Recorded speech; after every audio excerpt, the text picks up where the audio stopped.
Bound by Love, an orca's story. The frigid waters of the Pacific Northwest concealed a silent tragedy. Luna, a majestic orca mother, once the apex predator of these waters, now struggled through each movement. Her powerful black and white body, typically streamlined for hunting, had become a living reef of marine organisms.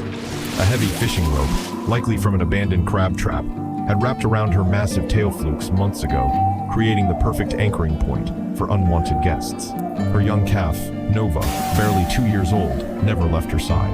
Unlike other juvenile orcas that would playfully breach and chase salmon, Nova remains vigilantly close to Luna, understanding somehow that her mother needed protection now more than ever. The rope's constant drag had slowly weakened Luna, making each tail movement increasingly difficult.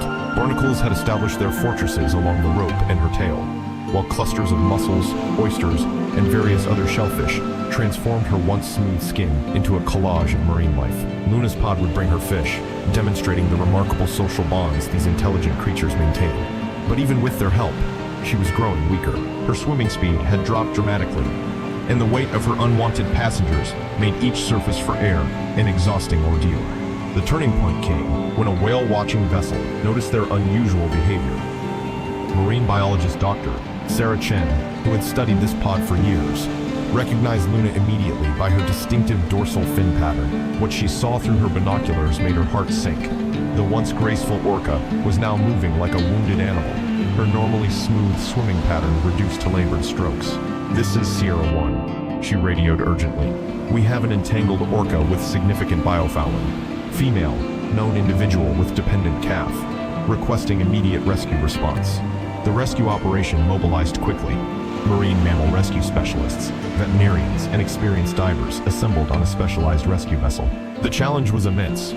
Orcas are not only incredibly powerful, but also highly intelligent and social.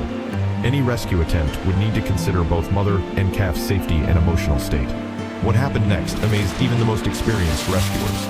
As they approached with their equipment, Nova began positioning herself between the boats and her mother, but not aggressively. Instead, the young orca seemed to be assessing their intentions. When the first diver entered the water, Nova did something extraordinary. She gently nudged her mother toward the surface, as if understanding help had arrived. The rescue took over 6 hours. The team worked methodically. First, carefully cutting away the rope without causing additional stress. Then, using specialized tools to remove the larger clusters of shellfish. Finally, treating the damaged skin underneath with antibiotics. Throughout the procedure, Nova remained close, occasionally vocalizing to her mother in their distinctive dialect. Other pod members patrolled the perimeter, their presence both protective and supportive.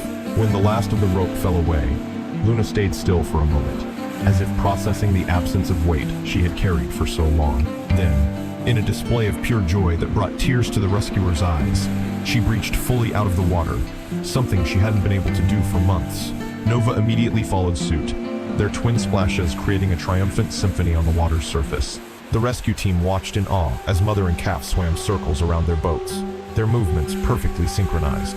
Luna's pod joined them, creating a celebration of clicks, whistles, and splashes that seemed to express gratitude in a language humans could feel, if not understand. Dr. Chen continued to monitor Luna and Nova in the following weeks. The transformation was remarkable. Their speed returned, their hunting became efficient once again, and their playful breaching became a common sight in the waters they called home. This story of rescue and renewal became more than just a successful intervention. It demonstrated the extraordinary bonds between marine mammals, not just between mother and calf, but within their entire social structure. It showed how human compassion and expertise could help restore balance when our impacts on marine life go wrong. Most importantly, it reminded us that beneath the waves, complex emotional lives unfold in ways we are only beginning to understand. For the local community of marine conservationists, Luna and Nova's story strengthened their resolve to remove ghost fishing gear from the oceans and protect these incredible creatures for generations to come. And somewhere in the vast Pacific, a mother and child continue to swim freely, their bond unbroken by their ordeal, perhaps even stronger for having endured it together.